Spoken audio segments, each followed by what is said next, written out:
என்னடா சித்திரை திருவிழா இப்போவே ஆரம்பிச்சிருச்சான்னு பார்க்குறீங்களா? அதான் இல்லை, இது என் பையன் யுவின் ஸ்கூலோட ஆனுவல் டே செலிப்ரேஷன். சடனாக ஸ்கூலில் மதுரை கள்ளழகர் எழுந்தருளிட்டாரு. அப்படியே ஒரு நிமிஷம் ஆற்றுல கள்ளழகர் எழுந்தருளிருந்தால் எப்படி இருக்கும், அது மாதிரி மக்கள்லாம் ஒரே உற்சாகத்தோட டக்கு டக்குன்னு எல்லாரும் அவங்க உட்கார்ந்துருந்த இடத்துல இருந்து எந்திரிச்சு கள்ளழகருக்கான மரியாதையை தர ஆரம்பிச்சிட்டாங்க.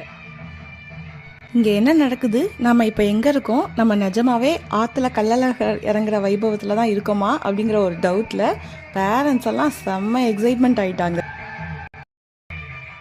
அங்கே இருக்கிற குழந்தைங்கள்லாம் ஸ்டேஜில் ஏறி ஆற்றுல அழகர் இறங்கும்போது எப்படி ஒரே அலப்பறையாக இருக்குமோ அதே மாதிரி ஒரு அலப்பறையான டான்ஸை கொடுத்தாங்க. ஒரு நிமிஷம் எல்லாருக்கும் அப்படியே மெய் சிலிர்த்துருச்சு. ஆனாலும் இது புதுசாக இருக்குனே அப்படிங்கிற மாதிரி வேறு லெவல் பெர்ஃபார்மன்ஸ் பண்ண இந்த பசங்களுக்கு என்னோட ரெட் ஹார்ட் கொடுத்துட்றேன். பாய் ஃப்ரெண்ட்ஸ், நெக்ஸ்ட் வீடியோவில் பார்க்கலாம்.